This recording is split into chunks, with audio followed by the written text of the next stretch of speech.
choke. Wednesday heat, 8 p.m. no debate. Sports Bar Nation, we never show up late.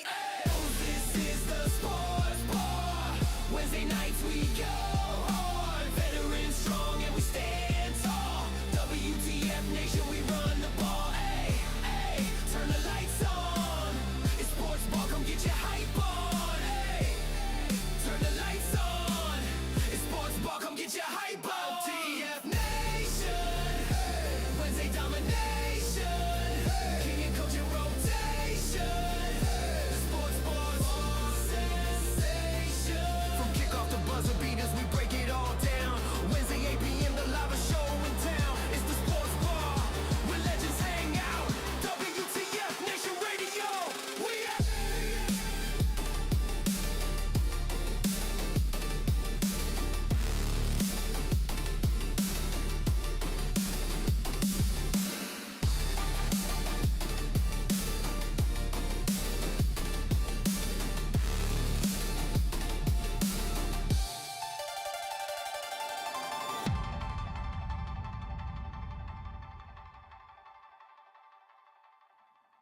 Yeah, I love that intro. What's up? What's good? What is happening? Welcome to the Sports Bar here at WTF Nation Radio.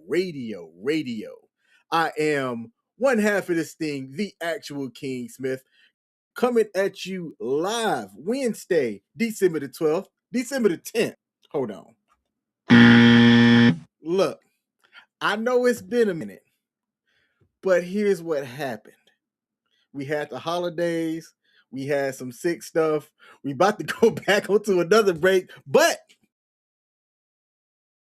we are one of the many programs here at WTF Radio that goes live. After us, we will have the Smoke Pit, I believe, with Radar coming up. But for now, you get this lovely face, followed by my main man here, the guy affectionately known as Coach. Coach lets people know something. What do you hear? What do you say, ladies and gentlemen? Hope everybody's doing great on this Wednesday night. Looks like we had a great daggone time. As you guys can see, I'm grilling some food here in the backyard. But, yeah, it looks like we had a great night as far as news during our show, as well as some great controversy. I bet you're a little bit happy about the college football playoffs. Yeah, we got some controversy. We got some firings. We got some boobs that are going to be shown today. Oh, yeah. So, yeah, we going to talk about it all. Hope y'all are doing all right out there. Look, 'tis the season for all of the things. But while we do like the joke, laugh, and things like that, let's get this one out the way real quick, Coach. Before we go into some breaking news, please do a buddy check. Check on your people. Don't just text and say a text, to see how people are doing. Shoot a FaceTime over to people. Go knock on folks' doors. Pull up. Check on your people. See how folks are doing. The holidays can either be a fantastic time for most and a trying time for some, but ensure that you're doing a buddy check out there so that we could lower some of these somber statistics that we're seeing out there among our nation's veterans.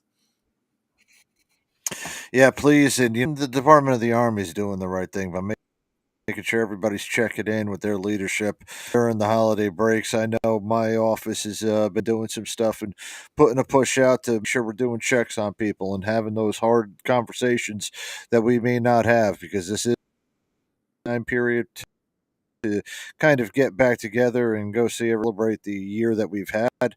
So let's please go do safely, but let's also make sure that we're making those connections to make sure all are feeling well during this holiday season. All right, man, Coach, let's get right into it. Right before we went live, yeah, there was a bit of breaking news, and we covered this when it happened initially early on. And I'm just going to share my screen here. This is being reported on ESPN. Ex-Michigan coach Sharon Moore was detained by police in Saline, Michigan today and was later turned over to a second area police department for investigation into potential charges. And a statement that came out said the City of Saline Police Department assisted in locating and detaining former University of Michigan football coach, Coach Moore. Mr. Moore was turned over to the Pittsfield Township Police Department for investigation into potential charges. Now, when we covered this, we talked about how there was some allegations between Coach Moore and this therapist or somebody that was on the staff Yes. that there was some inappropriate sexual relations that had occurred. It caused the coach to be fired, and I think if they made the arrest, then there was enough probable cause or whatever the legalese term is to execute a warrant and go out there and get him. So I think this man's life is done, which is tragic because look, at the same age as me, I'm 41, he's 39. This He had a coveted coaching position and damn good money, and he couldn't keep his Jimmy in his pants enough to be able to go out there and coach these young men into be student athletes and potential national champions. I haven't seen anything else about this story. What do you have to add to this story, Coach? When I'm looking at it right now, the University of Michigan fired him, and before this was coming out, knew something had to have been coming down the line. So, the fact that he has been fired and now this is coming out afterwards of his detainment is telling me that yeah, we're hitting into something into territory we really not want to go ahead and get into. This guy is either going to have this allegation hang over his head and no charges are never going to come, but he's never going to be coaching at Division 1 anymore. If he is, it's going to be 20 years down the road and somebody's going to say something as far as, a comeback story 20 odd years down the road. But no, this guy is not going to be doing anything in major college football anytime soon. Period. End of statement. I'm going to know about the life way because you know how I hate to say this, the higher the position is, the more money can be thrown out, the more that the charges or something stupid or no charges are ever filed, and certain things just lead in the stigma of public opinion. This stinks like this is going to be something of the public opinion. I don't believe that like I said, I don't know about jail time, but I could definitely tell you that this guy's not going to coach in Division 1 FBS, FBS football anymore. Talk about fun in a bag. It is reported that he had 3 years left on his initial 5-year deal. He went 18-8 over 2 seasons before he got fired. According to USA Today, Michigan had paid him about $6.1 million for the 2025 season. And while his buyout earlier this month was just shy of 14 million, because he was fired for cause, he gets a big fat nothing. Yep. That's crazy. He's going to need all that damn money. Oh man, goodness gracious. I will never understand people that make those type of decisions at that high level. No, can I give you a reason for that? People think Please. that once they are at that level that they are above the system. That the system is there to help support what they're doing, but not to take away from what they're doing, if you sketch where I'm saying this. Fucking pedophile from Penn State. Okay? Yes. Defensive coordinator and this assistant head coach to the greatest, to the greatest to ever grace Penn State at that time, Joe Paterno, an absolute institution. It rocked the entire foundation when it was found out that that dude was a damn pedophile right there. In fact, it got him. Joe Paterno died a month and a half after that whole thing happened. So let me just say that these types of things happen because when you are up so high, when you are in that position of power, you believe you are above it. Now, for every Harvey Weinstein that has to go to jail for doing that, there's probably about 7 or 8 or 9 or 10 executives underneath them that are just as pervy and scurvy or has come before them. So, do I believe that that is something that is happening with college coaching? I can't say yes or no, but I will just say with any place in the position of power, gross people who believe that they are above whatever powers that they have. So, whatever they're able to do, they're able to do it. They can do their desires, and the system will be there to back them up. I mean, just look at United States Congress for crying out loud, and that's most of the time that that happens. And I hate to say this, it also happens a lot of professional sports, unless it's something that is absolutely deplorable. There are plenty more that probably don't even see the light of day after that, just because of Mm. money taking care of it or a fix being taken care of. So, like I said, you are in a position of power and you think that you are above it, and that's what will end up happening. It's happened to all of us. I mean, for fuck's sake, if we want to go military, David Petraeus is freaking was told to get out of the CIA and retire after he had an affair with his biographer. All right, I come don't. on. We all know all that shit happens. Something like that happens with people in power. They think they can get away with it and not caught. Now I'm taking a look because I was curious if he was married. I don't remember if we talked about that when this story initially broke, but Oh, we're gonna but I check mean, in. but even without being married, the inappropriate relationship, he could have done whatever he wanted to, and he could have demanded that it was done that way because he was the head coach of fucking Michigan. Yep.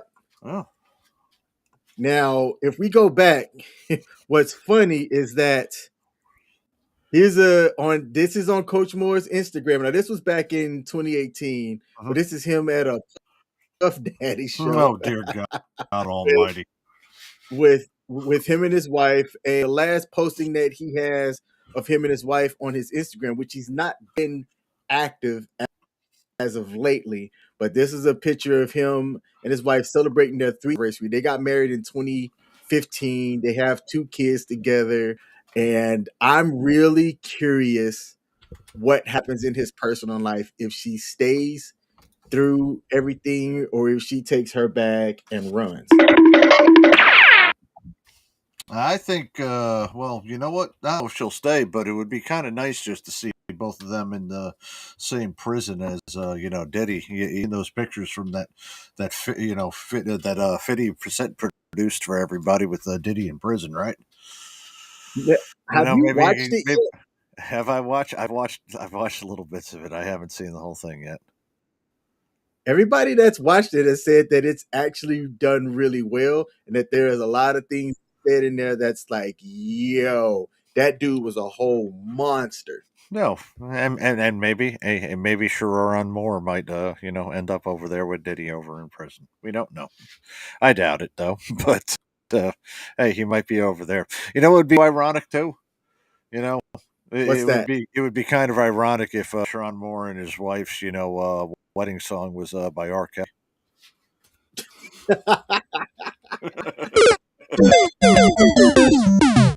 All right. Well, we will be keeping up with this story, and you can follow us over at the Sports Bar at WTF Nation Radio on Facebook or WTF Nation Radio's X page or Facebook page as well for any updates that we'll have on that one.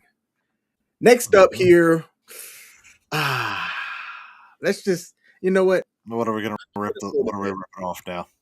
I'm going to gloat a bit Oh, dude. because at the beginning of this season, I said when we started our fantasy football that I will be making it to the playoffs. Not only did I make it, but for a while there, actually, do I have to? I'm tied for the best record. Riley Reed's option has the same record at me at 11-3. But we are in our playoffs. Coach went from first to worst. While he won last year's WTF Nation Radio Listeners League, he was absolutely trash this season Oh yes, completely. and is down in the consolidation bracket. But nobody really plays in the consolidation bracket because there's nothing to play for. No, But there for is. those who do have something to play for, we are in our playoffs. The way we're doing it this year, anyway, is that the weeks 15 and week 16 are going to be double weeks. So whatever you score in week 15 carries over to week 16, and the winner of that round is whoever has the highest total score. So just because if it was 100 to 95, that don't mean that you're eliminated. Because if you were to then score 120 and you're 95, and the other person scored 50 and 100, then they would have less points than you and they would not advance. I like my matchup. I think I've got a good favorable week for the next 2 weeks. Where I'm kind of screwed is I don't like my week 16 and week 17 and week 18 matchups with the people that I have on my roster, and I might have to be figuring out some buy stuff to maybe potentially try to win it all. Yeah. By the way, I will also mention that I was dead last in our first year that you and I did this, and I have a reason for me being dead last on this year as well. AJ Brown, bastard, and I hope he can kiss my ass. Straight up. Fuck him. Fuck AJ Brown. Man, I mean, thi- out of everybody, the auto team is the only team that I AJ Brown and you know what? Just as this is one of those seasons where everything changed, and I did not predict the change. I wanted it to stay a different year, and I thought Kansas City going to do well, and the Lamar going to have a great season. But man, this season has been a changing of the guard within the NFL, and the standings and what we have as far as our teams with our fantasy for who's done what we thought would do well and who has not done well. Yep, it's been a changing of the guard this NFL season. yep. I I'm agree. real Yeah, yeah. fantasy football wise. Here's the top 5 in by quarterback so far this season. Mm-hmm. Let's see. Let me sort it by points. Well, Josh Allen, Stafford and Allen. Yeah, those two I know are leading the league. Mahomes, Drake May. Yep. Who saw Drake May being a fantasy squad? Man, did you draft him or did Skew draft him? I drafted him. I You have son of the a third bitch. Yeah, quarterback and the fourth quarterback. I mean, yeah, you know, yeah, I remember one of y'all drafted him, and I'm like, I didn't see it, but man, Drake May, out of all the people, you wake up, Kansas City is back down to earth now, and next thing you know, the Patriots are back. Uh-huh. Thank God, Drake May, out of all those quarterbacks, Drake May is that's panning out. Where people would have made their money. So there were clear tiers with the running backs. Christian McCaffrey was Mm-hmm. clear number 1 at 328. Jonathan Taylor had a revival of a season, and when we get into actual NFL news later, I'm going to talk about how I think Taylor is going to finish up the season with Mm-hmm. the changing quarterback situation Oh, that they've got. yeah. There is no surprise that Gibbs is at third right there, but then there's about a 30-point drop from third to fourth, where you've got Achan as the fourth highest scoring running back this season. Yeah. And then we'll And take a look at I'm sorry. Go ahead. and I was gonna look at it, like Saquon and Philly has not taken off, and even though what's his old boy from Baltimore, Travis Henry has been doing as well. You're not getting the same product. Derrick Henry. Why am I saying Travis Henry? My apologies, Derrick. Not getting the same production out of the backfield this season. Out of a lot of other than the ones that you mentioned, and even Jahmyr Gibbs. He's taken a little bit of a step back out of the backfield. Mm-hmm. Now, wide receiver Jackson Smith and Jigma is the number 1 wide receiver, and it's not even close. Yeah. Right behind him. But most teams that are doing well, that have made it to the playoffs, are people that had Jackson Smith and Jigma as one of their wide receivers. And he In wasn't. one league, And he was not at the beginning of the year well thought after. He would nope. have been like your second or possibly your third wide receiver in a lot of people's drafts. I mean, for crying out loud, I took AJ Brown first. He was drafted in our season 40th overall, third round. Yeah, so there we go. We all passed up on him. Man, Hell, And Malik tight end. Neighbors went before him. Yep. Yep. When people think of tight ends, I mean Trey McBride's damn near what wide receiver 5. Let me see, 234 for Trey. And let me go back to wide receivers here real quick. There's 287. Yeah, he's wide receiver 4, Yeah. essentially. And Yeah. who's got Trey? Oh, I've got Trey McBride. Mhm. Yes. You know what? But to my credit, I've kept Sam Laporta from what's it called, from Dagon Dallas, and I he went right onto the IR, but he was doing great up until he was on the IR.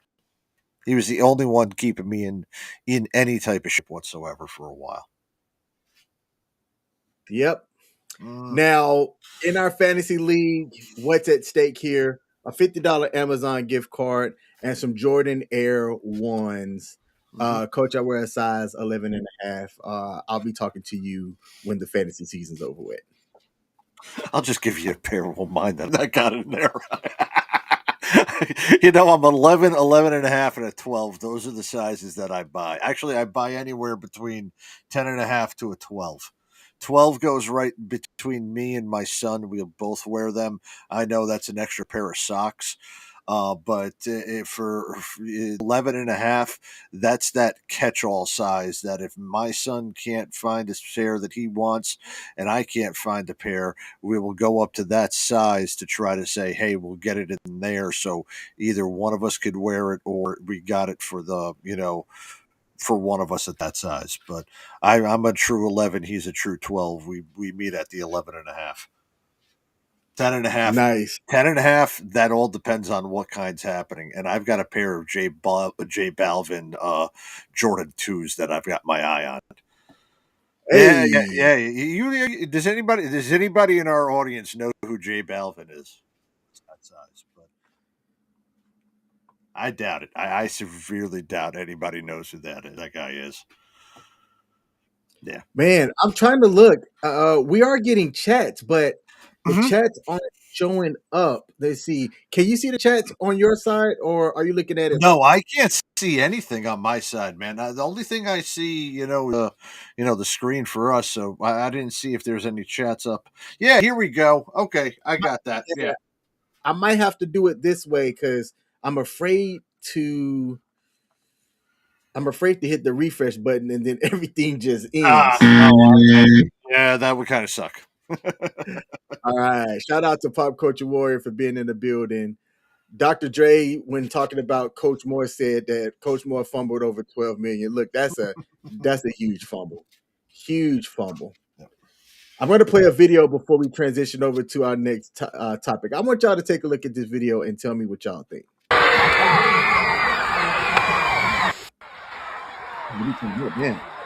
All right, so this was a school game in which the ref called it incomplete. I've watched this video about 30 times, and there is no way that this is an incomplete in my book. Take a look and tell me if I'm thinking about this wrong.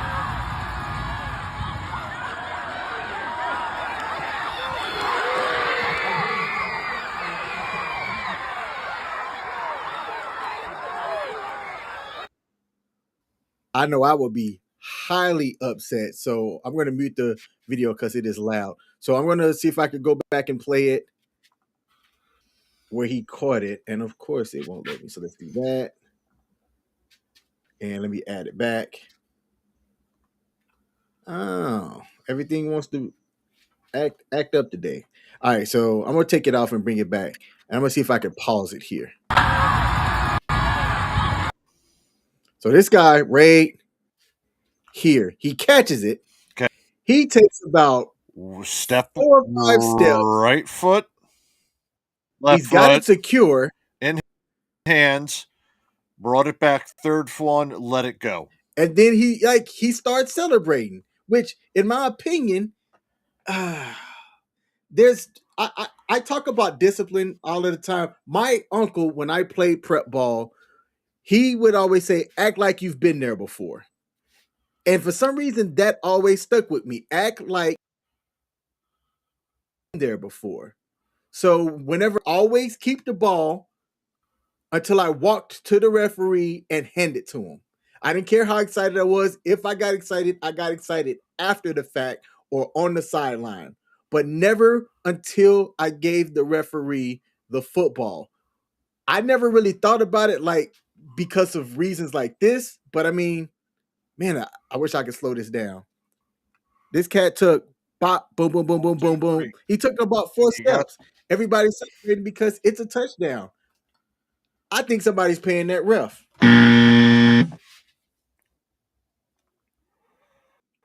Nothing else to me makes sense on how the ref would call that incomplete. I don't see it either, and I think the ref just blew the call, didn't want to, and unfortunately got caught on tape. Yeah, that is a bad call from the ref. Only possibility I could see him was that he did not feel as if his hands were on both sides of the ball with complete possession of the ball, cradling or whatsoever. But the way that he caught it from that angle, from that it showed on there, showed that he had complete possession with both hands at the whole times while taking all of those steps. As the ball was coming out, I believe what he could have possibly had thought of was that he had not established possession before that with the two steps, that he established the possession. In fact, actually, if I'm right, it's only one step that he has to establish possession. Isn't that correct? In high school? And in prep, I think it's 2, but to be honest, I'm not sure. Okay. Yeah, I remember. Yeah. So anyway, he has his two steps, and the only thing I can think of is that he could have thought there was not in total possession before he went out for the third step and released the ball for the celebration. Yeah, I do agree with you that releasing it is part of that his problems. So maybe about 5% from that as his fault, but I'm going to give the onus of that as just bad refereeing and the guy being too proud to know that he made a bad call. Mm-hmm. Yeah. If that was me, I'd go right to somebody that has a camera that was filming it, and I go grab it and be like, "Hey, ref, take a look at this and change that damn call. You're not about to rob me of a touchdown." And that's okay. Somebody mentioned something. All right, there's been a lot of, some people are complaining. Obviously, a lot of people talk about the massive size of the some of these high school fields over in Texas, or some of these, a lot of these places are upgrading their scoreboards to become video scoreboards, right? Well, part of that has to do with what is now happening with a lot of these sports games, a lot of the football games in high schools, especially these prep schools that are ranked. I'm going to say it, my old high school, who won the state championship on Black Friday for the New Jersey non-public Group B. They won it over in the Meadowlands, and they have a video scoreboard. Part of that is so that the referees can be utilizing that as part of the replay system. That's fancy. That's what a lot of other people are doing in the bigger places. So, your thoughts of utilizing said, somebody's best. How was I going to say that? Utilizing the camera feeds of somebody's social media. We're not that far away from it, and we're actually closer to having almost replay happening at a lot of the upper and more showcased high school football games in a lot of those stadiums that are built for high school football, or in a lot of these prep schools that have a lot of money that can be thrown to their sports, like my old high school. Nice, man. I went back and I visited my hometown not too long ago, and I went to a high school football game, and the difference in investment from Alabama to Texas. Yeah, Texas high schools look like a damn university Yep. with the way that they've got their fields and their jumbo screens and their workout weight rooms. Man, like I promise you, Back when I was going through, it seemed like we had hand me downs from like 20 years. Where in Texas, it was like state of the art workout equipment. They Yep. got juice bars sitting inside of their building, a juice bar at a high school. To me, that's Oh yeah. insane. Yeah. But that gives, some of those student athletes a leg up compared to those that just grind it out and go to school, go to class, and when they're not in school and class, they're working at the Waffle House. Yeah, unfortunately, that's the way that we've gone to it. But that's also the footballization of America. You know how we've I like, done like a lot of the automation of the car. You know how we became so car centric. We have mhm, become so football centric within this country that we almost now, much like in European countries, we now put so much emphasis on American football that we as a society have ingrained in the way that we think and the way that we operate our lives. Think about that as far as from the end of August all the way up until President's Day. Football on football. Friday, Saturday, Sunday. And yes, yeah, I know we can say it all has weekly, Tuesday night, the MAC, 5 and 7 teams going, or 2 and 7 teams going against each other on a Tuesday night. Thrilling fucking thing, but that'll enough to bring us football every day. But that being said, we have become so football centric that we are now going to be solely ingrained in football society. And I never thought Mhm. about that in my lifetime. I always baseball was always going to be the one. But there's Ooh. no. Think about it all the way up, and now I'm going to say when when it changed. I believe was the 1994 strike. Okay, there had always been a Okay. World Series, and Major League Baseball was putting on a salary cap, so the Major League Baseball players went on strike. They canceled the 1994 World Series. Then the steroid era brought some fans back, but then after that, you figured out it was all steroids. And that kind of really soured everybody. But during that time, when Major League Baseball was going through their strike and going through everything and then trying to get everything as far as coming back, that's when the Cowboys got back to the Super Bowl. And that's when America's team started to be coming around, and we used what was the name of Whitney Houston, Super Bowl 25 with at the Gulf War, and then that one I actually think was what really kind of started the football taking more of a priority than baseball ever did, because you saw it right after that, crying out loud, 100,000 people watching the Giants and Whitney Houston, singing the national anthem while the Gulf War is going on. The Cowboys becoming great, and then baseball in '94 going to have with the strike and trying to come back and doing bad things. And then during that time, Cowboys are great. Favre comes in. Elway has Super Bowls. You have a whole bunch of great young talent of teams that are taking ahead, and parity within football because of the salary cap started to become a great thing. And then the Patriots came along. Let's just say that. Right after that, that's when I know football did take over from America. It was after the Super Bowl in 2000 and 2001, no, 2002. Brady's Adam Vinatieri's last second field goal and Brady's first Super Bowl. We have been a football nation. And 25 plus years, football has driven the lives of every person in America. You can't escape it on Sundays. You can't escape it on Saturdays in small towns. You can't escape it on Fridays in even smaller towns.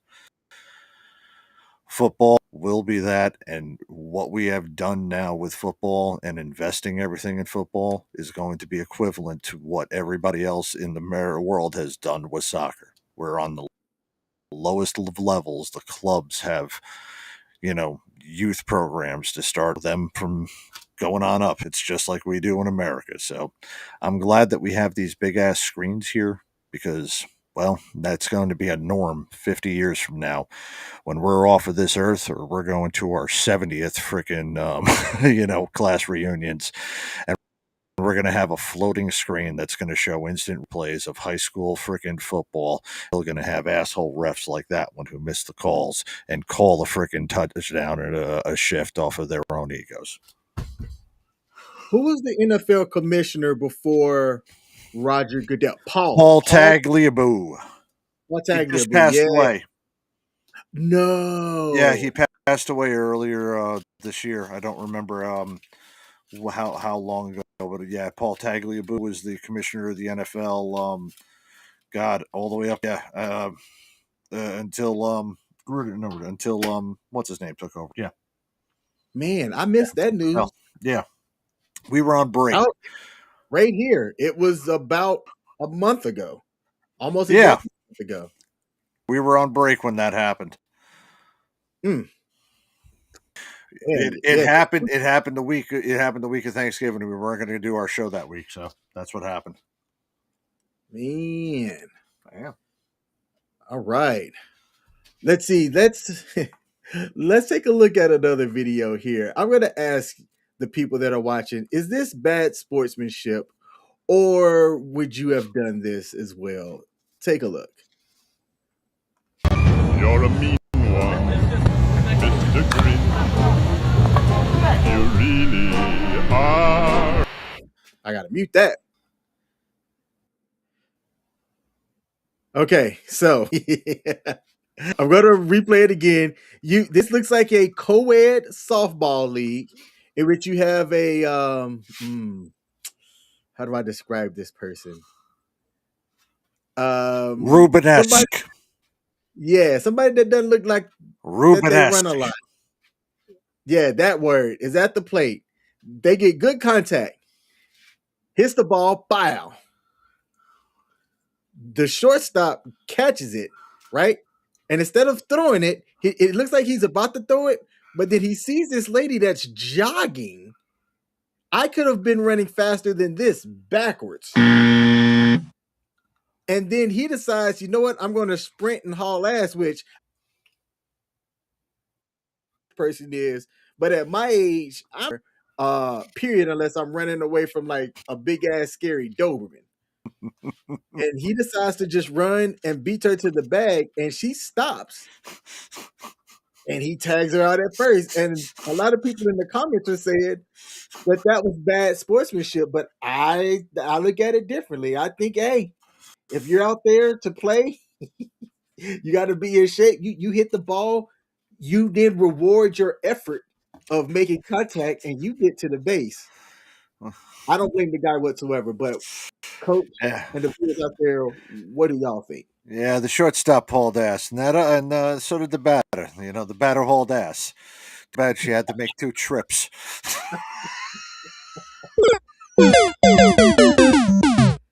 Yeah. Oh. Hold on. I'll show it again because I got to see it. You're a mean one. Bow. Takes off. Guy catches it. It looks like he's about to throw it, and then he starts sprinting. The sprinting part got me. The sprinting, and it just, when's the last time? I mean, look, no, that was the dude showing off. That was, but you know what?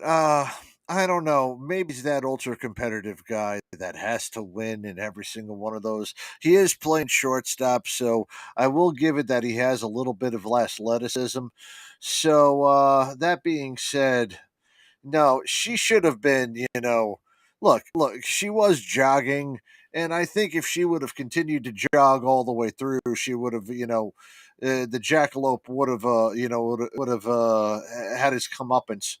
But no, she slows down. Come on now. Come on. Don't slow down.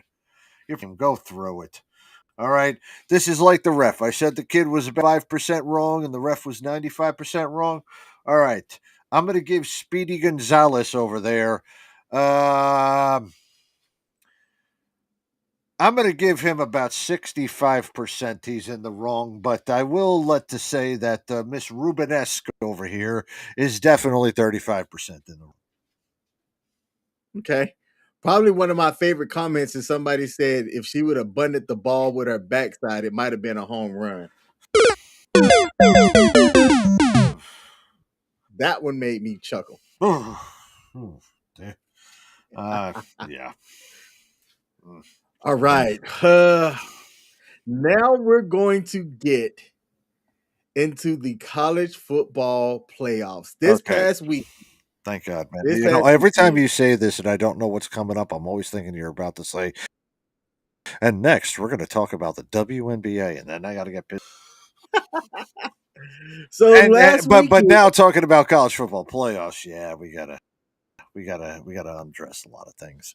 we had the college football championship games. Most went like they were to be expected. Mm-hmm. There was two surprises. Mm-hmm. I would say two surprises. Yes, Duke.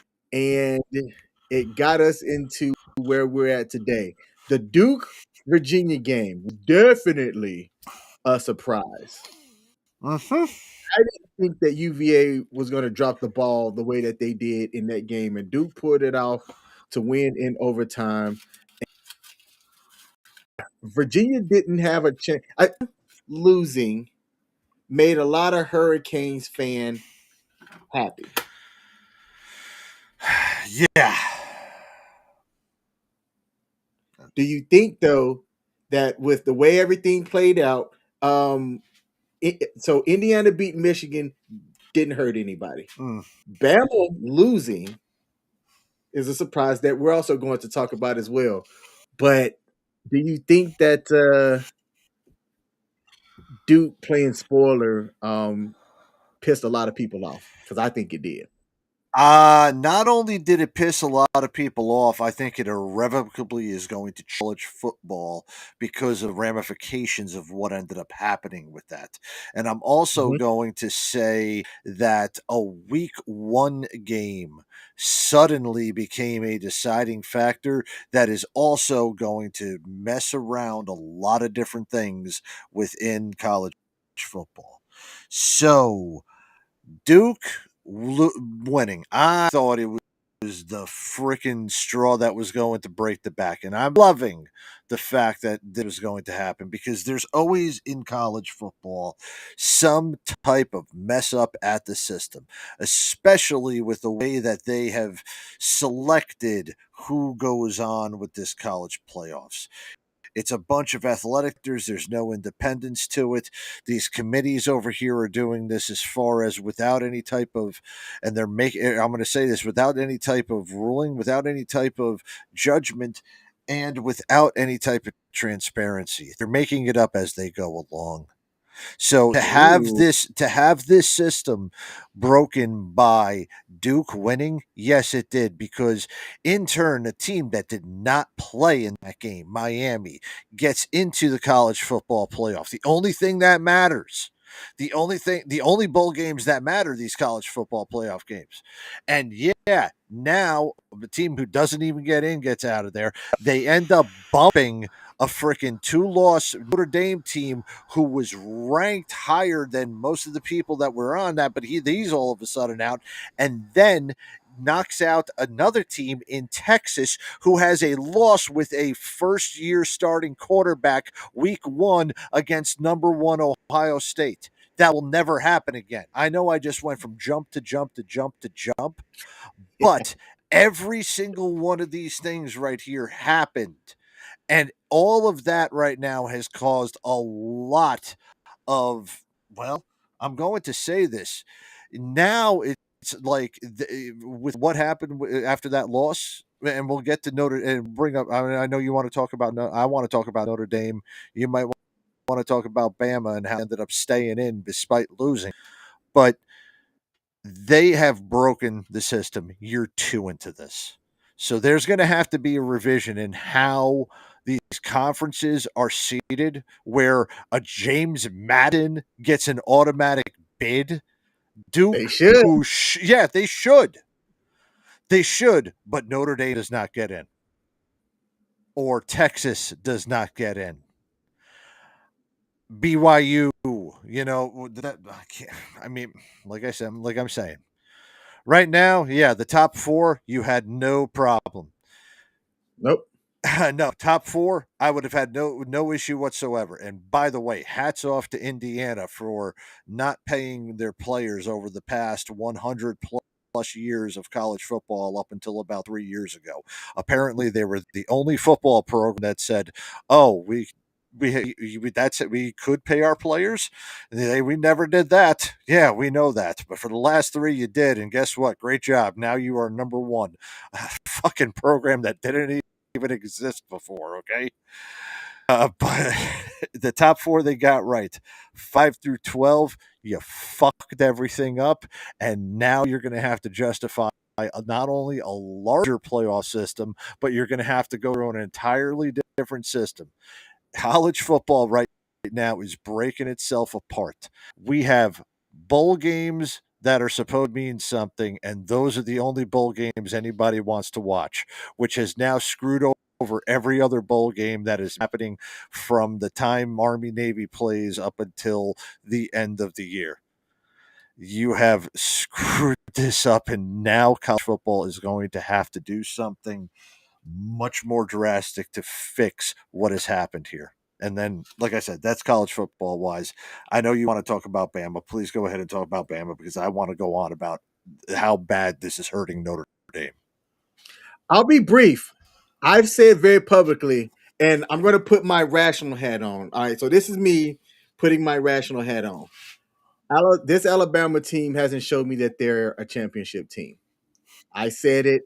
I've repeated it. I've said it very publicly. People can quote me like, "Yep, King has said it." Now, I'm going to take my rational hat off and put my irrational hat on and say, "Roll Tide, baby. We made it, and there's a chance."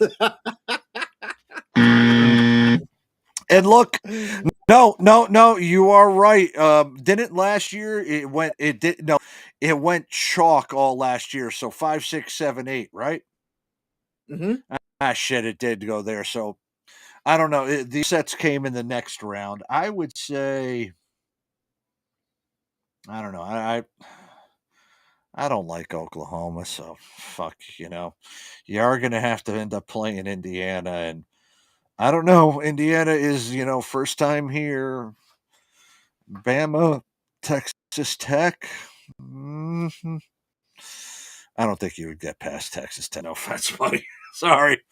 That's it. Maybe get Indiana, but I don't think you're getting to the championship game. You're not getting past Texas Tech.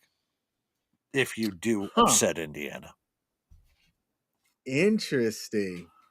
Who do you have in the Miami Texas A&M game? I got A&M. I got A&M. I got A&M. Spanky's going to come on here, and she will be on that week. She's going to hype everybody up. A&M is going to win. Ooh, okay. A&M and then A&M and Ohio State. That's Spanky versus Mom. That's going to be a great. Matchup. After this live stream is done, I'm going to go online and see what the betting odds are for that JMU Oregon game, and I might just go drop like 100 on JMU just because. I mean, like if I can at least trip back, I think it'll be worth it. If I lose, then it's $100. And looking at this, are we really thinking that the winner of Ohio State Georgia is not going to be the national champion? I don't know if I don't like Indiana. I mean, look, I know this Mendoza kid is going to be the hot prospect for next year's number one. He'll be the number one quarterback in the draft. But I don't know, man. For me, the experience is where it's coming in. And that's where I'm kind of giving Bama the experience over Indiana, as well as over Oklahoma. But I mean, just looking at the Georgia and Ohio States, that's where I'm kind of coming from. Experience helps during this part of the playoffs. If now I've got one thing, and then I'll let you cook about what you I wanted to got you. cook on. I was looking at, because I'm going to be, I'll just say it. There's no reason to keep this a secret. I'm going to be in New Orleans for New Year's Eve. Okay. And I was hoping that Bama would have the path that could get them to the Sugar Bowl, because if they were, I was going to be at that game. Now, I had already looked into what the tickets were going to cost. And let's just say I would have had to sell one of my two good kidneys to be able to afford tickets to get to that game. Yeah. Now, when I saw that they weren't in the bracket, I thought about buying my tickets early, because at least on StubHub, you can resell them. Man, the cheap seats, which I'm like, if I'm going to go, I don't want to be in cheap seats. I'm going to pay for, a good experience. They were going for Get about, something mezzanine or below, or maybe even the first row of the cheap seats. I will say that the first row of the third level is usually my favorite row. That's all I'll say. now I like it there because you get to see everything, and you get to experience the like hype and the sound, especially Exactly. for a place. And Exactly. it's typically not Now break. for me personally, like obviously ringside or courtside, that's the pinnacle. Everybody would like that. For me, that's end of the first row, start of the second deck, like first row of the second deck, or first row of the third deck. One of those rows, those are the ones that to me are the prime ones. I will go like if it's a 3-level stadium, I will go to the first row of the third level, or the first row to that mezzanine. That little underneath one. I know that those are phenomenal seats to me. Mm. But yeah, I will do that, I, or I will go all the way at the end of the first, like like the back row of the top level. That way, I'm close to the areas where I can just go take a piss, and I have to step over maybe once to get back. there you go. I can't stand. I will always try to get an edge seat if possible, because I hate having to do the whole scoot thing as you're trying to get to your seat in some Yeah. of these venues. For me, I was looking at around like a 20th row, because that's the view that I like. I don't care about price. I want like the view, because I'll tell you this. I went to the Iron Bowl one year at Alabama, so in Tuscaloosa, and we sat at the very front row, right behind the home team, so right behind Alabama. Mm-hmm. What they do not tell you is that the seat is like almost kind of like lower than the field, Yeah. and they had this big ass bush that was right there too, and you had to stand if you wanted to see anything. I found myself looking at the jumbotron most of the game, and it was one of the more expensive ticket seats that you could buy, because you were right behind the bench almost. I said, Yep. I will never in my life do that again, but I had to learn. It was a great experience. I went with my uncle. He had never been to a Division I college football game, so it was a great experience. Wow. But yeah, I told myself the first 5 rows on a football game off limits. Yeah. Look at those Yeah. 6. Fully agree with you on that. But I will say it depends on the stadium, because, like I said, Yeah. when I moved up, when I was in the old Meadowlands, we were maybe about about 10 feet up or 12 feet up from the field when I went down the first row on the old Meadowlands. So just depends on Nice. what stadium you're at. Now, baseball stadiums, yeah, you will be at field level when you're on the zeros, and those old college ones, you'll definitely be close to that. I would to see over the players and see over everything, yeah. But unless you're a pervert too, and you sit right by the cheerleader section, front row might be better. All right, Now, coach, but you have the floor. all right, yeah. I also want to bring up something, and this is regarding what happened with Notre Dame. And Notre Dame not being part of the college football playoff, with now the college football playoff writing a note or a memorandum of record stating that if Notre Dame is in the top 12 of the college football rankings at season, that they will automatically receive a bid to the college football playoff. Which is kind of funny because all they can do is just go ahead and vote them 13th, after being voted 11th or 10th or something like that in a week, and then screw them over like that. But yeah, let's just be as blunt as I can with this. Notre Dame is a freaking entity on itself within college football. Okay, Notre Dame is different, and this is Notre Dame penalized for not being in one of the conferences to support how their college football is being played. And it has long been that way regarding the conferences as well as regarding the presidents of the other locations, because Notre Dame is the entity of within of itself. Let me ask you something, King. Does Alabama play all of its games at home on broadcast television? Yes. Oh, it does. All their games are on CBS. They're not on ESPN. Nope. You sure about that? Every Bama game is on CBS. Let me double check. Yeah, you might want to double check that because they're not. They don't share the spotlight. The SEC has the spotlights. AD has the games. All the conferences play at different times and have different spotlight games with their different channels. Also, rotate around all of the games and put on their best games during the week, so you will see them. But there is a lot of the times that the home games of an Alabama is reverted to ESPN2, one of the SEC networks, the ones that are out. So you're going to be having to get on basic cable. Guess whose all home games are on broadcast? Only one team, Notre Dame. Oh. Notre Dame is the only college that has its own broadcast deal. And every away game is either on broadcast television or they don't fall past prime time on ESPN.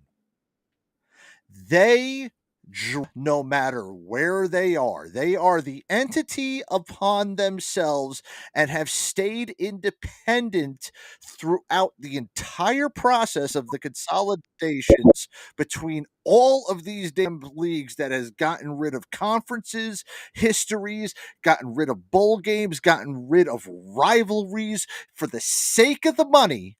The one that controls it is the road. And that has been Notre Dame for college football for the past 30 years. Yes, they don't draw the same national power that Notre Dame did underneath Ara Parseghian, even in the late 70s or the 60s or the 50s, but they are the national Saturday college football team. And Notre Dame getting screwed out of the college football is going to have a national effect. You do know that college football is more regional than it is national. Nationally, we all come there and love it. But I am telling you, it will shut down when the Iron Bowl, the whole state of Alabama shuts down, but the whole state of New York goes about its way and doesn't quite care. Okay? True. When Michigan and Ohio State face off, the people in Seattle are more worried about the daggone the Seahawks game that's going to be happening on Sunday, and the people over in Miami aren't worried about the U as much as they are about the Dolphins. And we'll play football. That's how. Anyway. But when it comes down to Notre Dame, and it is a fact, I am going to say this, that when Notre Dame was playing and they are at the best, they are the biggest draw. They are the freaking Yankees, the Lakers. They are in the championship. They bring the national population to that game. They do. Notre Dame, entity of itself.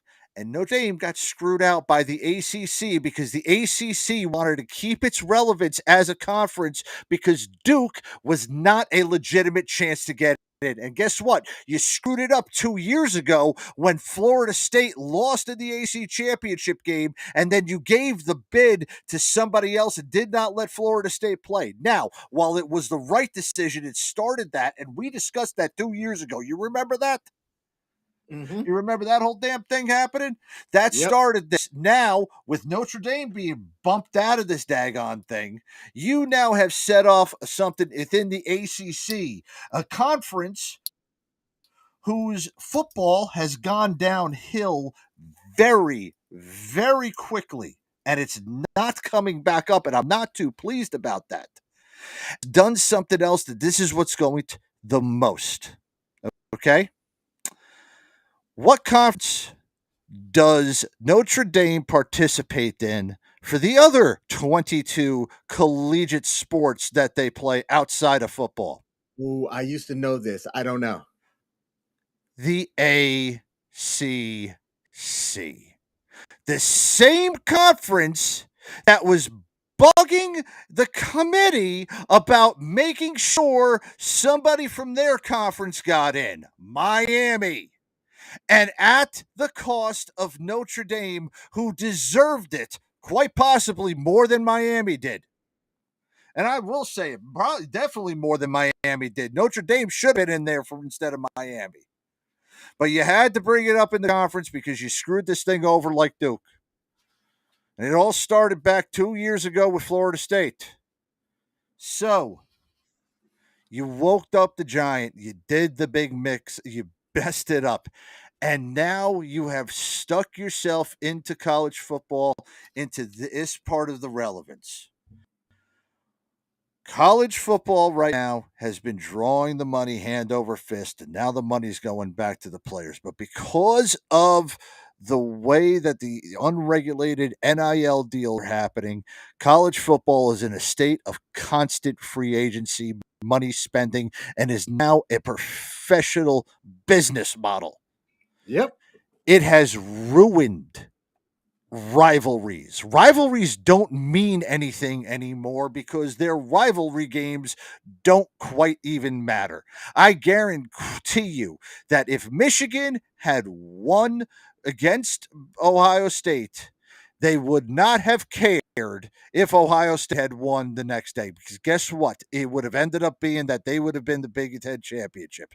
No, the end of the year, whatever championship. The end of the year championship is now more for that.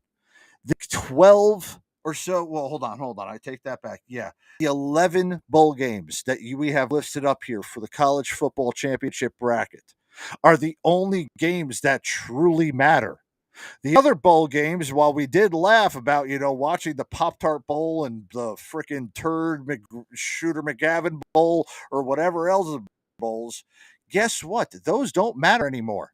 And nobody wants to go play in one of those consolation bowls unless you're a team from a mid-major or one of the smaller teams that can play at your stadium, like on December 24th when the University of Hawaii plays at TC Chang Field, their field that they've been playing at on campus since the closing of the Aloha Stadium, in the Sheridan Hawaii Bowl.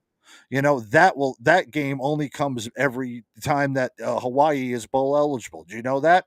They can't do it anymore because they don't have a stadium other than UH's stadium there in Hawaii. But guess what? That bowl, that comes back, that has some type of meaning. But there is no other freaking bowls that have meanings. There isn't. They don't. Unless you are playing in one of these 11 bowl games, none of your bowl games have a freaking meaning. And that's where we are with college football. We have woken up and pissed off the entity that you should not have pissed off. Notre Dame is now going to be looking for other conferences to play in for their other 22 sports. To me personally, I would love to see them over in their best leagues for the other sports. So in baseball, I would love to see Notre Dame back in Big East baseball and Big East basketball. And I'm talking about the one with UConn and St. John's and all of them. I'd love to see them back in the bigs where they belong. Okay, because they're one of the Catholic schools that got started with that. They belong into that. And at this point, Big East is doing decently better than ACC is in basketball. Not so much in women's. Well, I take that back. Women's basketball. Yeah, I know you're going to be going against Con, but hey, there you go. You got the Notre Dame money against that one. And baseball, well, the SEC, AC, it's a crapshoot between them and all of them in baseball. But regardless of that, I would love this is going to screw out the ACC with one of their people to do this, and this all has to do with Notre Dame not wanting to join any of the conferences. That's all that this has to do. Do you think that changes in the future? Fuck no, it doesn't. No, it doesn't. Why not? Notre Dame. Oh, why? Notre Dame makes money being Notre Dame. Alabama makes money being part of the SEC. Notre Dame is the entity of itself because it is the national brand with its national broadcast. They are never leaving NBC. NBC gets more people to watch Notre Dame when they're bad than the ACC network does to when teams are good. Think about that. But that makes, yeah. You know? And on top of that, too, college football was around before professional football. And as much as we love to talk about the history, even though this whole thing is landscape of the college football has completely changed to a fucking business, but we still have these traditions. We have gotten through a lot of them. One of our traditions was Notre Dame football. That brings us back to when football was, the colleges out there. Just like how this weekend we're going to have a traditional football game between Army and Navy. That's why we're going to keep that. It's still that part that's going to keep us there. And Notre Dame knows this. They can make more money outside of any conference than they can with any conference, period. They can go ahead and play Michigan every year, and it's not going to matter to them. They can play USC every year, and that will be okay. They can play Boston College. They can play and Florida State when they were good. They were playing them. They can play the best teams. They can play the Armies and the Navies and give Army and Navy a national game because that is another rivalry game. Okay? Let's be quite honest there. The service academies are not getting on ABC, CBS, or Fox anytime, or they're not getting on Fox or ABC anytime during the year. They'll get on their CBS during the Army-Navy game, but they'll get on 2 games on NBC during the year when they're playing Notre Dame. Okay, let me be honest with that part. You're keeping history there with Notre Dame. That is worth a lot more than Notre Dame being part of the Big 12 or Notre Dame being part of the fucking SEC or the ACC. Notre Dame football brings that, and they would be stupid not to do it. You sold me. At the end of the day, money matters, and I have no argument against that. Like, if you were to put me on a debate team and tell me to debate the other side of that, after hearing your side of the argument, I'd be like, he won. And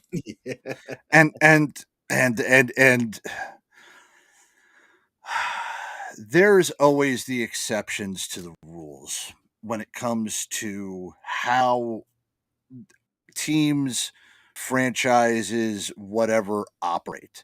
There's always going to be that exception. For plenty of years, it was the Yankees. They made hand over fist in money and merchandising just by being the American sports team.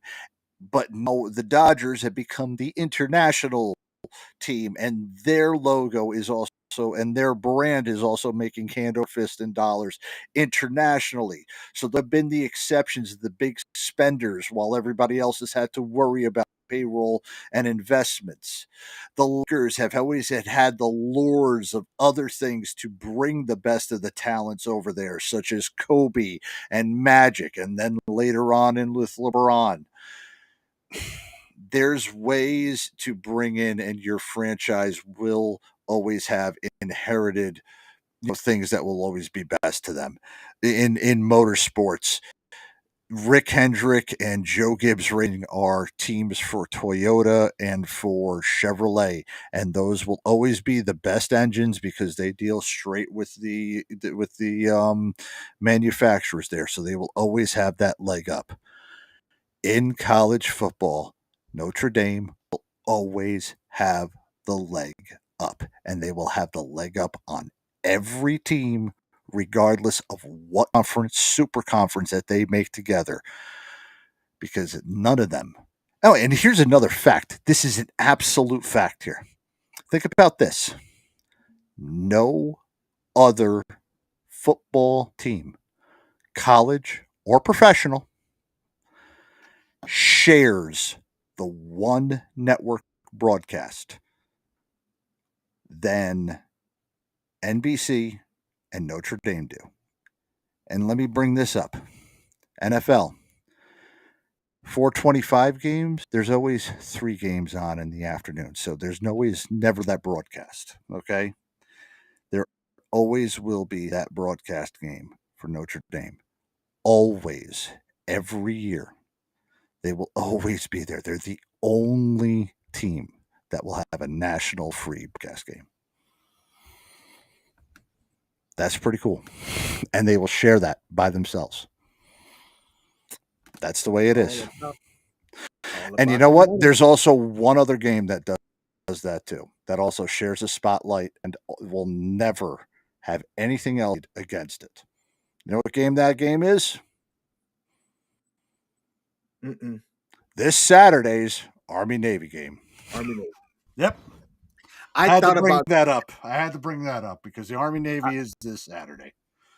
Yep. I thought about going to the game. I don't live that far from it. I got offered one really good opportunity to do a tailgating event that was going to have free food there. Food doesn't entice me anymore because of this medication that I'm taking, but it would have been free food and great seats.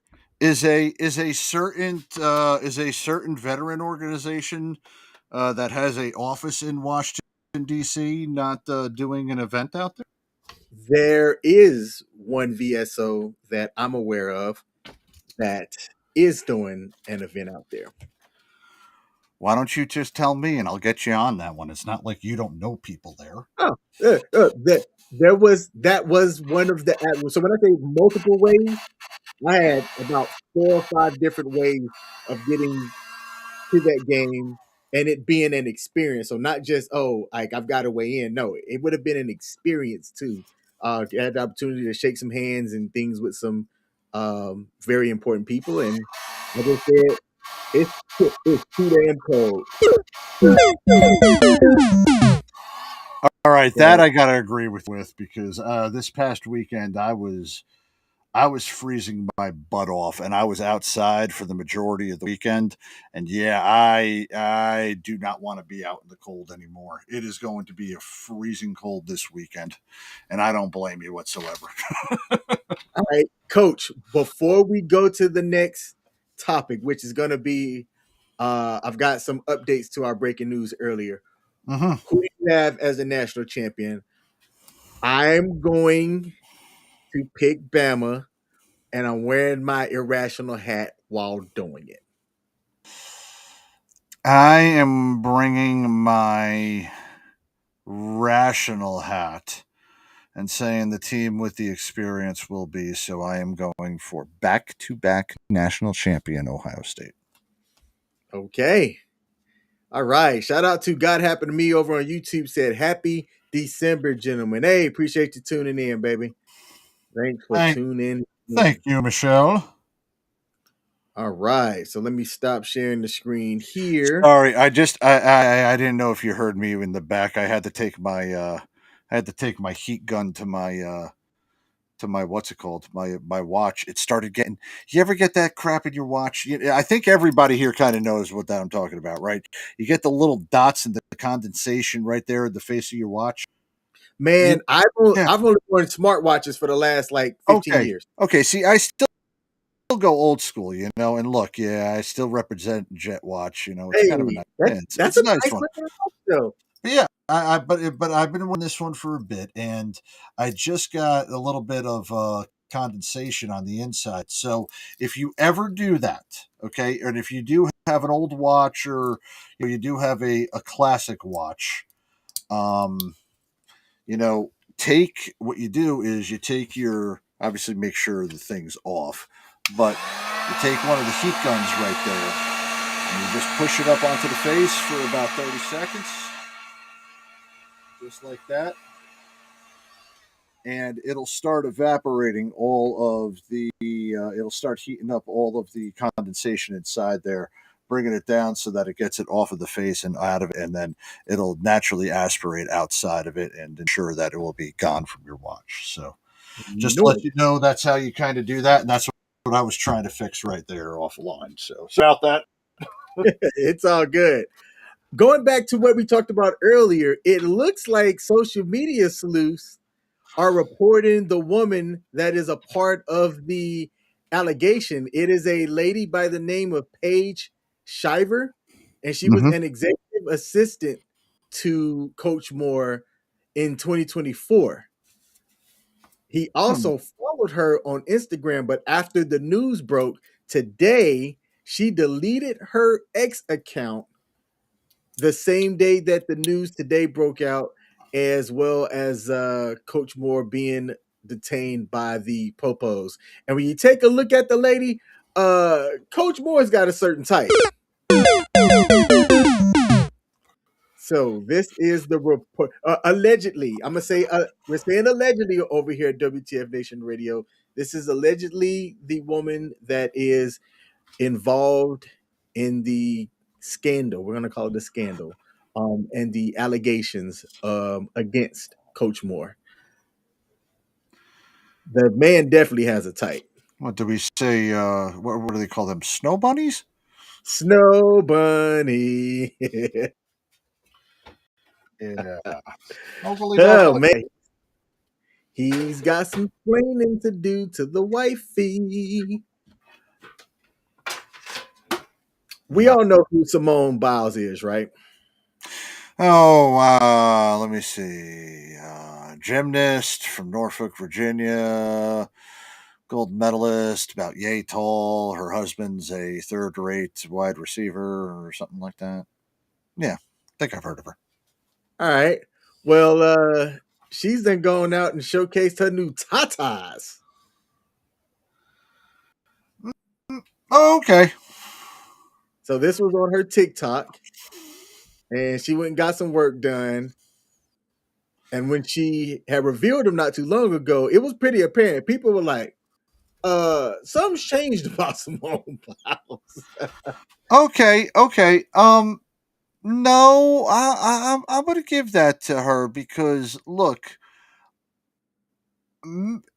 if there is the gymnast bee. And I think we all kind of know that while we have been, watching the Olympics over the years. And the way the gymnast body is formed has a little bit more of a masculinity than that. And now Simone's, semi retired right now. Not, I don't know. I don't know if going to do it for 2028 or not.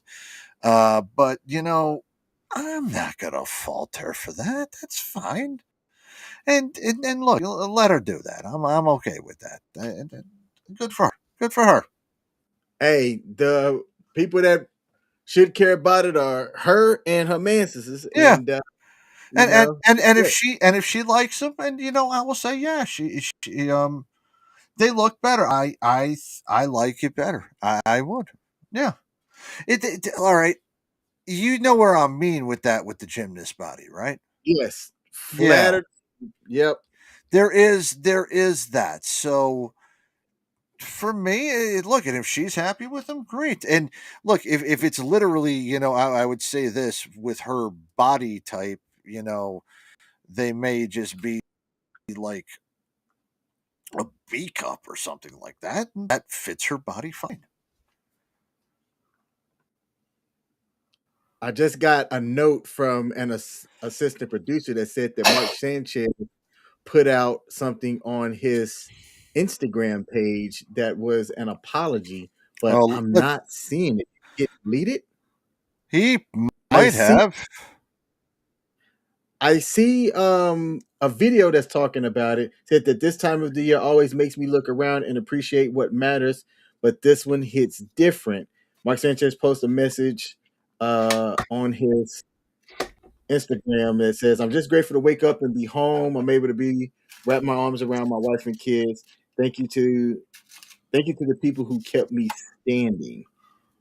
I see where he's apparently broke his silence as reported in one area, but I'm looking at his Instagram page right now and I don't see where that is. Oh, yeah, here it is. Actually, it was in the pinned post. So this was 5 days ago. I'm going to showcase it here, Instagram. So this is PR. I don't care what you say. This is Oh, PR. This is him showcasing his wife and his kids, talking about how from my family to yours, we wish you a happy and peaceful holiday season. This is PR. The top comment, hey buddy, pass that sentiment to the family man you attacked. Oh man. Isn't this just a stab in the chest? hey, Yo. hey, you know what? Mark Sanchez and O.J. Simpson have in common, right? Now what's that? On Thanksgiving, they love to carve up that white meat.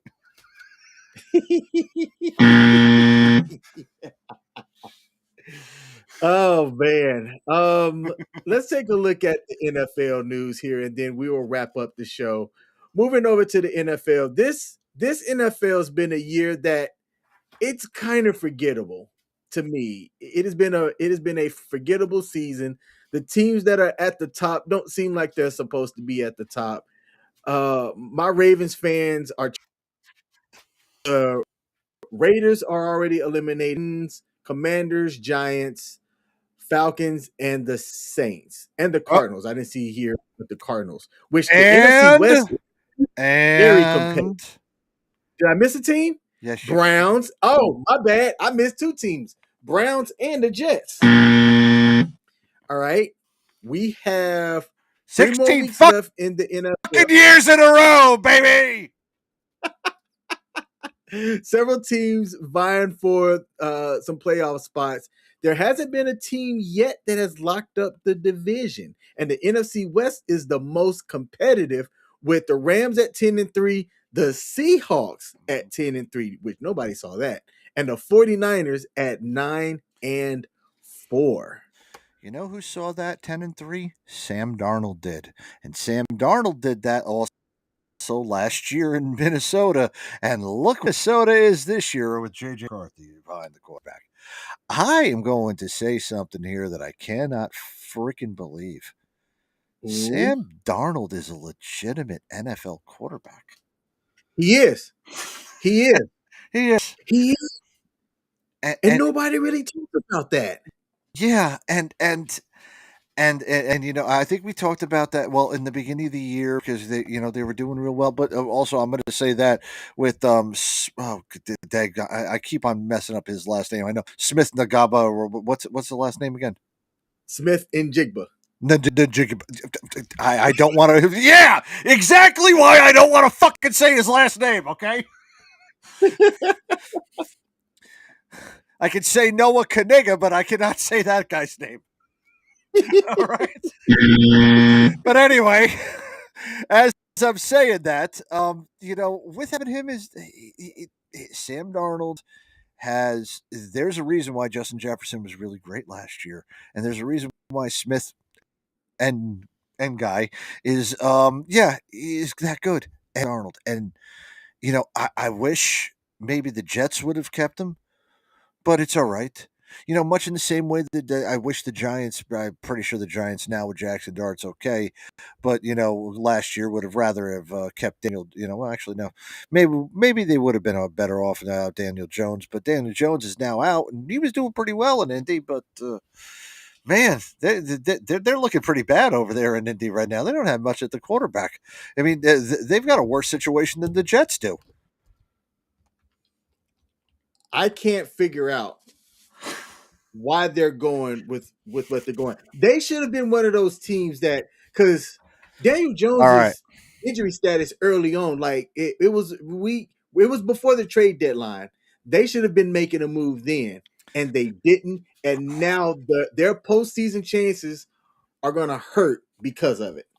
What happened? What happened with Richardson? Why was he put on the IR? Was he for His the entire year? Yep, It was the entire year. Okay, so surgery. I didn't think. Yeah, and I didn't know if he was coming back towards the end, and possibly was coming back. That could have been the only thing I could have thought of. But yeah, banking the entire season on that. Now asking for a 44-year-old Philip Rivers to come back, signed him, and is now on. Trying to get him as the backup quarterback for this Saturday, or for this Sunday. Yeah, it's definitely not looking good, but let's also be honest here too. This late in the season with that devastating of an injury, and God Almighty, I hate frickin' field turf stadiums because they'll do that to every quarterback and then sign a Jets fan, Aaron Rodgers and Vinny Testaverde. That's why I hate turf. But man, I know the people over in Indianapolis hate turf now because of that injury. I'm also going to say, man, your pickings are unbelievably slim because those teams that were in the situation that had a capable backup quarterback need that backup quarterback because most of them are freaking, are starting right now. The Jets could have, Fields is not going to be traded. Nobody's going to want him, but they could have had Tyrod Taylor, but Tyrod Taylor's now hurt. Was benched in front of the other kid. Now that he's got his job back, so the Jets could try to figure something out. They needed somebody, and then Russell Wilson. Nobody's going to trade for him, and now Jameis was still on the backup, and you're going to need Jameis with the way Dart's kind of playing, and and now it's also after the trade deadline. You got to go through the whole waiver wires, and once you get through those waiver wires, any team can pick up somebody. I think that happened. I'm trying to remember what year it was. It might have been like 2002. Deion Sanders got released from Washington, and then like San Diego picked him up, and then like Washington picked him up, and then like four other freaking teams picked him up for off of the waiver wires when he got released. That's not going to happen to a quarterback. So you're going to need somebody who not only is familiar with the system, but is also unbelievably knowledgeable. And you're going to need somebody who isn't available. There's very few that aren't available right now. Who else were you going to get? And it may be unreal to think about this, but 5 years afterwards, his last time he was there, he probably still remembers all of that stuff. He's been coaching football, so it's not as if he hasn't there, and his body's got a little bit of time to recover. We're only asking for 4 games, maybe, just maybe, gets him in, and I don't know, gets him into the wild card game where by the time he gets out, he ends up doing what Joe Biden did and shits his freaking pants, right in the game, and doesn't remember where the hell he is and throws 17 interceptions, and the Colts lose, and Miss Ursay,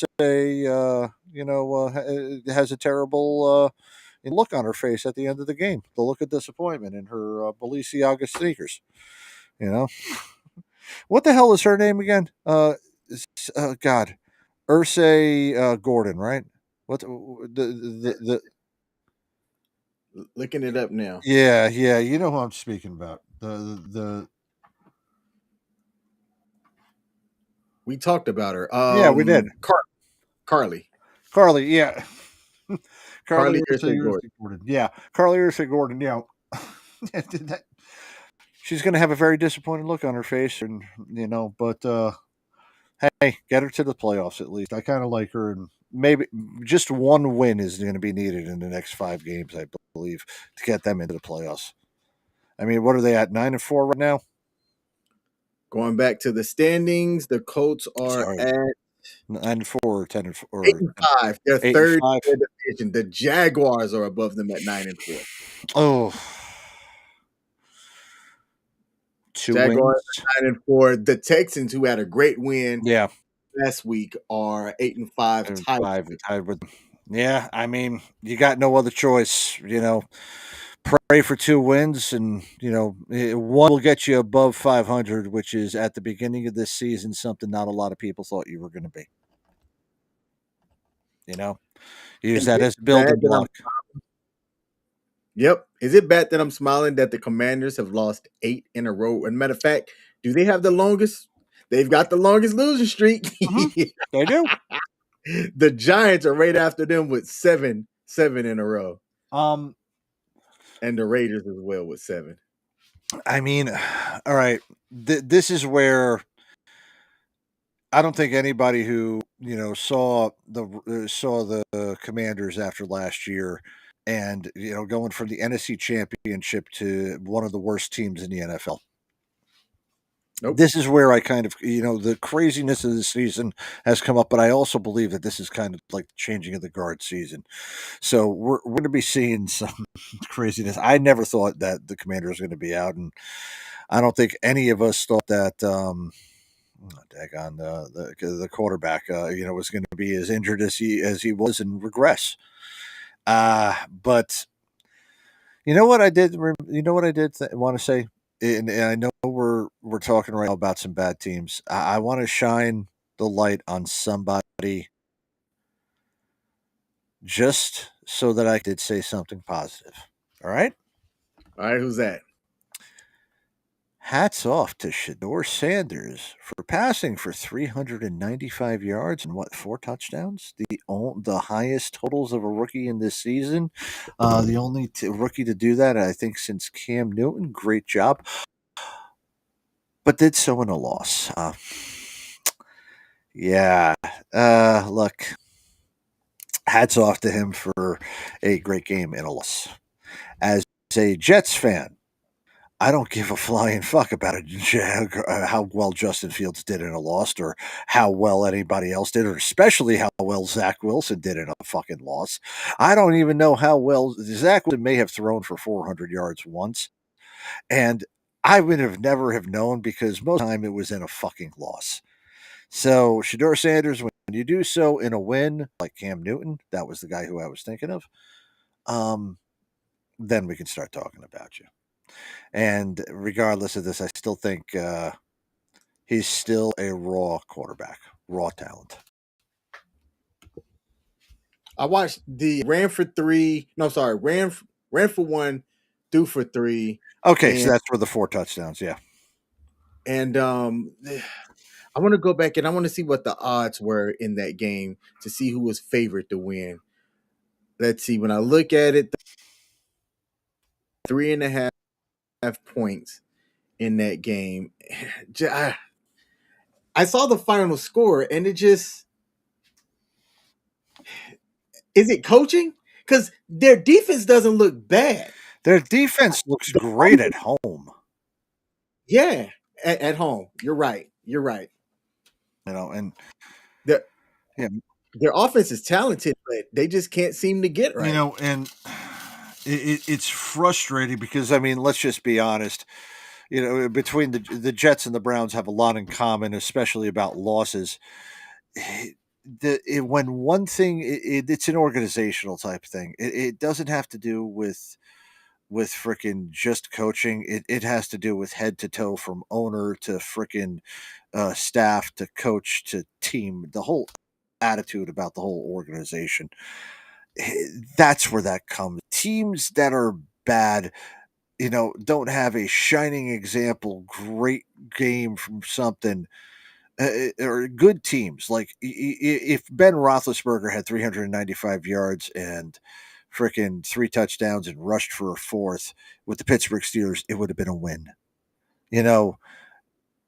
Only the Jets and the freaking Browns understand that individual great games are always, predicted with a loss for the team, because the team sucks. Okay. And, the team's still embarrassing you, because once they get one thing right, they screw something else, or they lose it in the last second over some stupid mistake. So yeah, that's, again, it's, and don't give me a good defeat or a moral victory. It's not a moral victory. It's still a loss. All right, that's exactly what it was. It's a loss. This is coming from a Jet fan. A fucking loss. Let me ask you this question. In the AFC North, the Pittsburgh Steelers just beat the Baltimore Ravens at the Ravens field.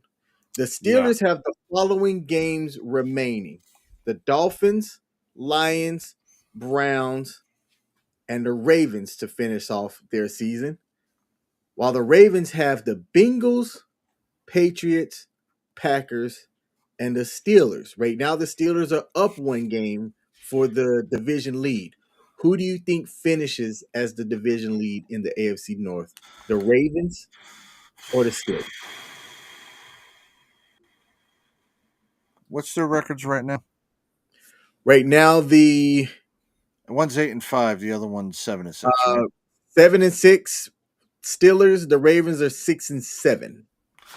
Okay, so And the Steelers got again Dolphins at home, Detroit at Detroit, Cleveland at Cleveland, and then they've finished their last home game against the Ravens.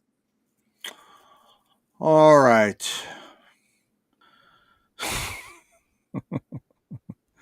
I'm going to throw chaos all the way into this. Oh, let me lean in. Steelers are going to go 2-3, and they're going to lose in Week 17 on Sunday night against the Baltimore Ravens. Ravens are 3-2. Both of them finish with 9-8 records. They go to a tiebreaker, and of all the tiebreakers, I believe Baltimore actually holds the tiebreak for AFC, or they might hold the conference tiebreaker between all of them. So just depending on who gets the wins against Cincinnati and the other teams, I'm going to say that Pittsburgh goes 2-3, finishes at 9-8, so that Mike Tomlin has another winning record again. Yeah, Doesn't get in the playoffs. where's this at? I'm going to keep it. If we get to that last week and that's how it plays out, oh my goodness. So 1 hour and 37 minutes in is when you said that. I've got to put that. Hey, and I'm going to say this right now because I believe that this is going to be true. Okay? He doesn't make the playoffs this year. The Steelers do something that they haven't done in a while. They release him from, they haven't done, period. Chuck Noll retired. What's his name? Cower. I was holding the chin, you know who I meant. Cower retired. So for the first time in, I think, their history, I think they're going to do something just for a change, and they are going to let Tomlin go. And if Tomlin leaves, the New York Giants better offer him the fucking moon and the stars. Ooh. Because if that does, a young Jackson Dart, Malik Neighbors coming back, the frickin' walking CTE and Cam Scatterboo, Abdul Carter needs a disciplinarian. Guys watching porn on the frickin' team meetings. All right? I saw that. The defense has talent. Needs some guidance from a frickin' known gentleman who knows his way around the talented defense or not. The Giants would need to offer him, make him the first $100 million coach. Okay? But you can take what I say to that. That is me speculating. Me predicting is what I was just talking about with that 8 record. Because that's going to happen. I swear to God, it's going to happen. Just so that everything goes into a nutso for this season, because nothing can be predicted this season. Nobody thought that the teams were going to be that great. Nobody thought that Stafford, at 37 years old, was going to have a career renaissance and be one of the best quarterbacks, and lead the Rams, who, weren't even thought of as Super Bowl contenders, and, possibly with that, against the Patriots, who, nobody thought at the beginning of the year was going to be the freaking in the hunt again. We thought we killed off the Patriots once what's her name? Once Tampon Tom went over to Tampa, and Belichick went to 23-year-old and me.com.